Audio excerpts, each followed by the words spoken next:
L'anglais, bien sûr, j'en ai fait à l'école comme tout le monde. J'avais un niveau, je pense, assez catastrophique jusqu'en école d'ingé. Quand on fait la liste un peu de tout ce que nos parents ont essayé de faire, enfin nos parents ou même la société de manière générale ont essayé de faire pour nous faire apprendre l'anglais, on se rend compte qu'il y a quand même énormément de méthodes qui juste ne fonctionnent pas, quoi. Il se trouve qu'en fait, il y a un corps de recherche très développé autour de cette question-là et qui explique qu'effectivement, l'apprentissage par les sous-titres et par l'immersion de manière générale marche très bien, quoi. 90% des Français qui regardent des vidéos en anglais les regardent avec des sous-titres français et ils ne progressent pas parce qu'ils lisent les sous-titres.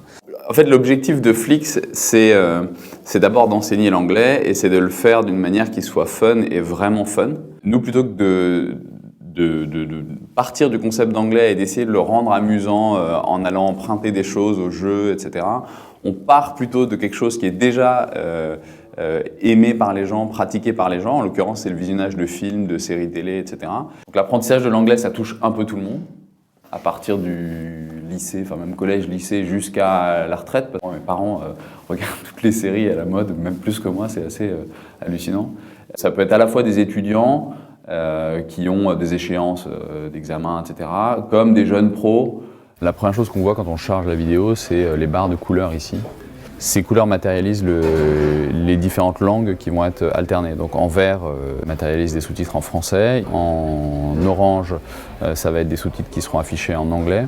En fonction du niveau de l'utilisateur, il y a plus ou moins de sous-titres français ou de sous-titres anglais. Et voilà. Guillaume et moi, on s'est rencontrés dans la boîte précédente où on travaillait. On s'est retrouvés sur les mêmes projets, en gros, et il y avait un très très bon fit, une bonne complémentarité, puisque Guillaume a vraiment un œil pour le design, etc. Moi, j'aime bien tout ce qui est back-end, donc tout ce qui est code plutôt serveur. Et donc, vu que ça se passait bien, on voulait tous les deux monter notre boîte. Et donc, on a cherché une idée. On n'a pas vraiment structuré l'approche, quoi. On ne s'est pas donné de deadline parce qu'on a une approche qui est très très itérative.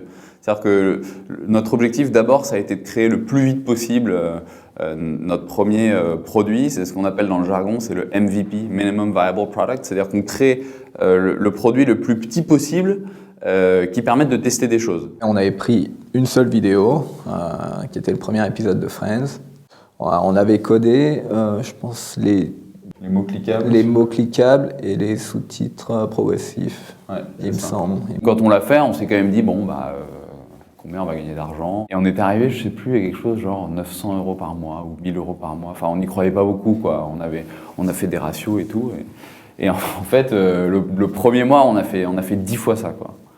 Et donc c'était assez extraordinaire, quoi. Et donc d'un coup, on est devenu presque rentable, etc. Ouais, voilà, dès qu'on se confronte à la réalité du marché, il y a des surprises, quoi. Dans un sens ou dans l'autre, d'ailleurs.